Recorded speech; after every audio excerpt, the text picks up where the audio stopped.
Clint Eastwood owns some of the rarest cars on Earth, machines even collectors whisper about. Back in 1966, he drove a Ferrari 275 GTB gifted by producer Dino De Laurentiis, and no one saw it again for decades. So why did Eastwood hide a masterpiece that defined Ferrari history? Let's uncover the story. Ferrari 275 GTB. A single car can change the course of a man's image. In 1966, Clint Eastwood received something so rare it borders on myth. The gift comes from legendary producer Dino De Laurentiis during the filming of The Witches in Italy. He hands Eastwood the keys to a brand new Ferrari 275 GTB, the long-nosed two-cam Grand Tourer that every racer dreams of but few ever touch. Painted in Grigio Notte, fitted with a right-hand drive MPH speedometer, this Ferrari is one of the most exclusive machines of its time. When Eastwood brings it back to Los Angeles, it turns heads. He asks famed customizer George Barris, the same man behind the Batmobile, to repaint it deep green and add a custom radio console. Suddenly, this Italian purebred carries Hollywood fingerprints. Half racing legend, half movie relic. The 275 GTB runs a 3.3-liter V12, pushing around 280 horsepower, hitting 150 miles per hour on long straights. But Clint never shows it off at public events. It vanishes into private garages, only surfacing through rumors among Ferrari historians. For decades, collectors debate its existence. Some call it the lost Eastwood Ferrari.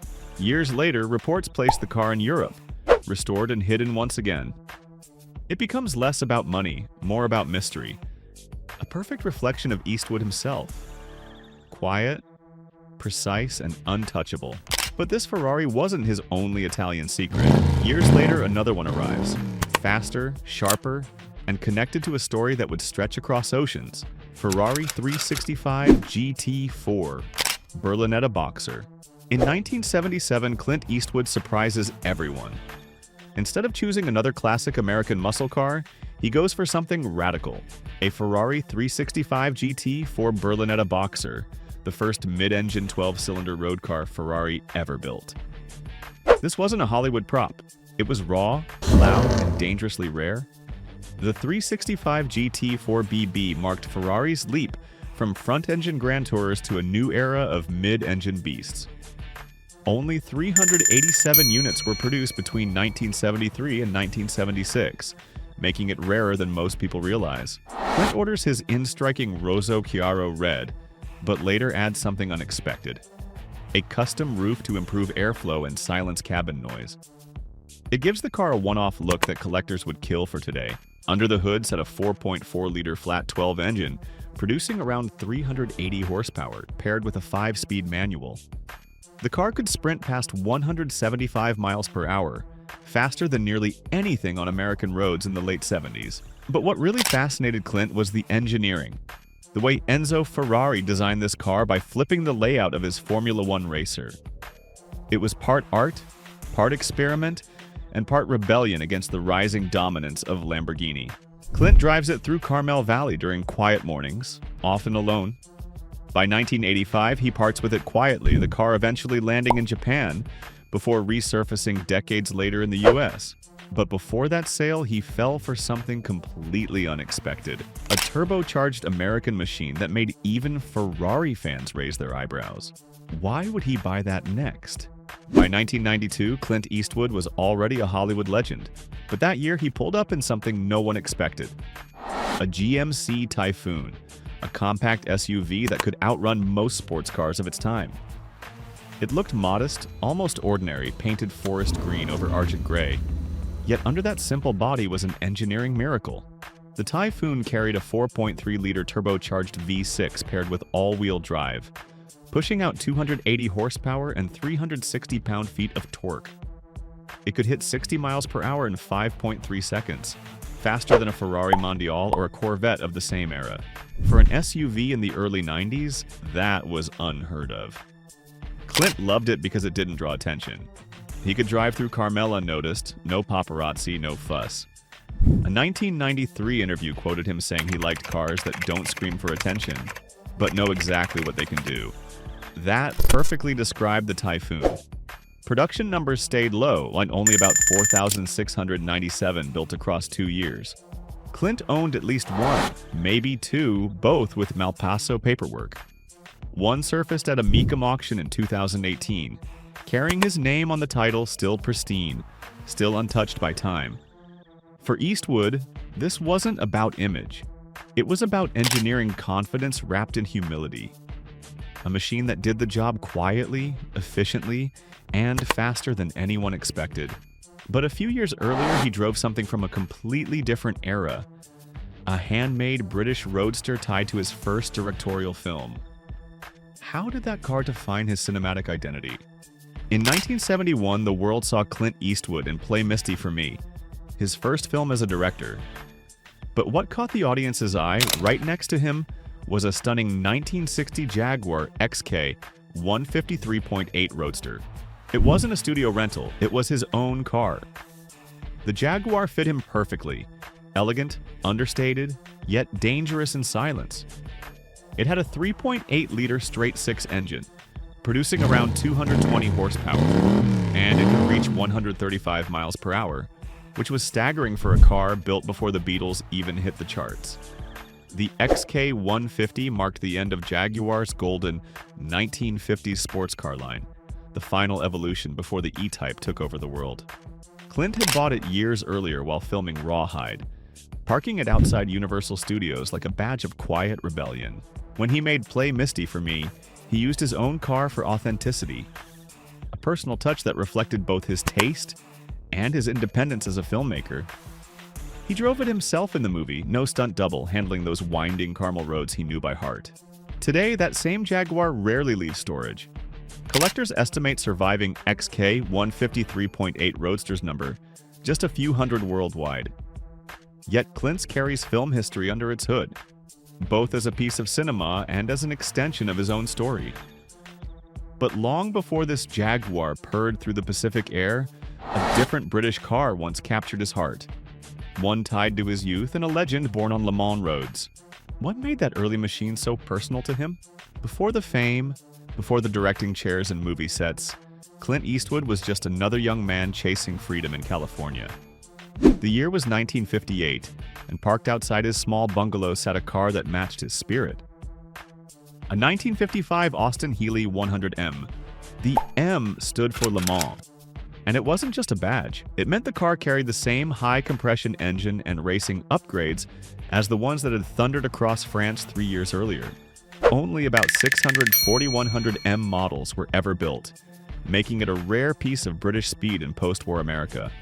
Clint's was ice blue with a white cove, gleaming in the sunlight like a movie prop before he ever stepped on set. He drove that Healey through the Hollywood Hills when his acting career had barely begun. Locals remember the sound. The growl of that 2.6-liter four-cylinder, the same type used in endurance races. It could hit 120 miles per hour, which was outrageous for the time. There was something symbolic about it. A young man driving a car born from racing glory, hoping to make his own mark in another kind of race, the one for stardom. He kept photos of it for years, even after trading it for something more practical. For Clint, that Healey represented his first real taste of independence. A car that told him he was heading somewhere bigger. Years later, though, he would trade British charm for something smaller, faster, and far stranger. A machine few Americans had ever seen. Why would he fall for that quirky green import next? Morris Mini Countryman, Cooper S. In the mid-1960s, while most movie stars drove long Cadillacs and sleek Ferraris, Clint Eastwood showed up in something that made everyone laugh at first. A 1966 Morris Mini Countryman, Cooper S. Small, boxy, and British. It looked like it belonged in a London back alley, not outside Warner Brothers studios. But Clint loved it. The car fit his quiet style, simple, practical, and full of surprises. Under its unassuming wooden trim sat a 1.3-liter Cooper S engine, tuned to deliver nearly 75 horsepower. For a car weighing less than 1,600 pounds, that meant serious fun. It could outrun many sedans twice its size and handle corners like a racing cart. This particular model, the Traveler version, was almost unheard of in America. Fewer than a dozen Cooper S Countryman conversions were built that year, and even fewer made it to the States. Clint reportedly bought his while in England during a film promotion, then shipped it home and had it resprayed in British racing green. He'd drive it around Carmel, where locals remember seeing the Hollywood star squeeze out of a car half his height. The Mini became his weekend escape, the car he used when he didn't want to be noticed. It symbolized something deeper, the rejection of flash and fame in favor of something authentic. Years later, though, his taste swung back toward grandeur. During filming in the early 80s, he fell for a machine older, louder, and built before World War II. What made that ancient beauty so unforgettable to him? Lincoln Model K convertible. In 1982, Clint Eastwood directed and starred in Honky Tonk Man, a film about a Depression-era musician chasing one last dream. But behind the camera, another relic from the past was sharing the spotlight, a 1937 Lincoln Model K convertible. The car wasn't just a prop, it became a co-star. Clint fell for it during production, eventually buying it after filming Wrapped. He loved its massive V12 engine and a 6.8-liter Marvel that once powered the most expensive American cars of its time. In the late 1930s, only a handful of Lincoln Model Ks rolled out each year, each hand-built, each tailored to its buyer. The convertible variant, like Clint's, was especially rare. Fewer than 100 examples ever produced. Driving it wasn't easy. The steering felt like moving a tank, and it guzzled fuel at a rate few could justify. But to Clint, it represented endurance, the same spirit that carried him from TV westerns to global fame. The Model K wasn't just old, it was dignified. It symbolized craftsmanship from a time when cars were built with a soul, long before mass production took over. He occasionally took it out on the Pacific Coast Highway, drawing crowds who couldn't believe a Hollywood icon was driving something from Roosevelt's era. It was history rolling on 4 white walls.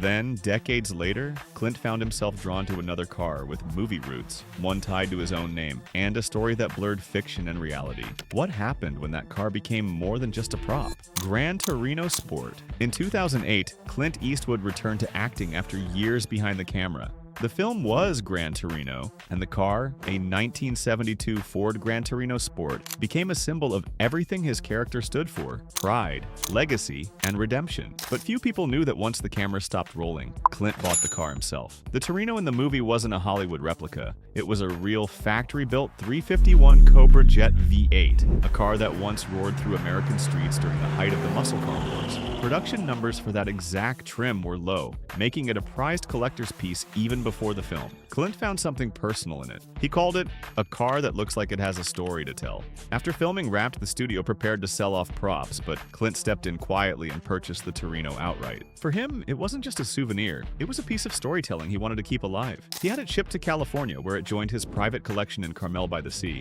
The car remains in storage, rarely seen, but maintained in perfect condition. Fans have tried to trace its location, but Clint never confirms where it is. To him, the Torino represents a time when movies and machines spoke the same emotional language, raw, honest, and human. Years before that film, though, he'd owned another Ferrari, one that disappeared for decades and left collectors arguing over who really had it. What made that red machine so legendary, and so mysterious? Ferrari 308 GTB. By the late 1970s, Clint Eastwood was one of the biggest stars in the world. His films were breaking box office records, his directing career was rising, and his garage, well, that was quietly turning into something special. Around 1978, he added a Ferrari 308 GTB, the same model that became famous through Magnum PY, but far rarer in real life. Clint's car came straight from Modena, ordered through a California dealer who handled celebrity requests for Ferrari. He preferred the GTB over the GTS, the hardtop over the Targa, because it felt more like a driver's car. Under its sleek red body sat a 3.0-liter V8, producing 255 horsepower, paired with a gated 5-speed manual. It could sprint from 0 to 60 in under 6.5 seconds. Impressive for its era. The car turned heads in Carmel and on studio lots, but Clint rarely took it to public events. He once told a journalist that Ferraris were for the road between ideas, meaning he used them when he needed quiet, just him, the engine, and the horizon. Years later, the 308 vanished. Some claim it was sold to a private collector in Northern California. Others say it sits in storage under a false registration. No official record has surfaced. For fans, it's one of those ghost stories of Hollywood, a car that marked a transition from fame to solitude. But years before that Ferrari, Clint shared another car connection. This one tied to a friend, a rival, and a movie that turned American roads into legend. Why did he and a certain bandit star exchange keys off the record? Pontiac Trans Am Special Edition. Some stories sound too cinematic to be real, but this one actually happened. In 1977, the same year Smokey and the Bandit turned the Pontiac Trans Am into an American icon, Clint Eastwood quietly bought one of his own, a black and gold special edition, just like Burt Reynolds drove in the film. The two actors were friends off-screen. They shared a mutual respect, both self-made, both symbols of rugged independence. According to crew members from the Every Which Way But Loose set, Reynolds once joked, "If anyone could outdrive me, it'd be Clint in that thing." The Trans Am wasn't a showpiece. It was raw, built with a 6.6-liter V8, pushing 200 horsepower and capable of topping 120 miles per hour when few cars dared. Clint's car had the screaming bird on the hood, the gold snowflake wheels, and the iconic T-tops. But unlike Reynolds, he never raced it down highways or showed it off at premieres. He kept it quiet, stored away in Carmel, driving it occasionally at night. There's an unconfirmed story that he once loaned it for a charity car rally in Monterey. The crowd had no idea whose car they were cheering for. Today, that Trans Am remains one of the most mysterious cars connected to a Hollywood legend. It ties two eras together, the Bandit's swagger and Eastwood's silence. But just when everyone thought his collection had reached its peak, another car appeared, a rare European beauty that once vanished for decades before being traced back to him. What happened to that missing masterpiece? Every car tells a hidden story. Click the next video on your screen right now before it disappears. It continues this story and reveals what Eastwood drove when no one was watching.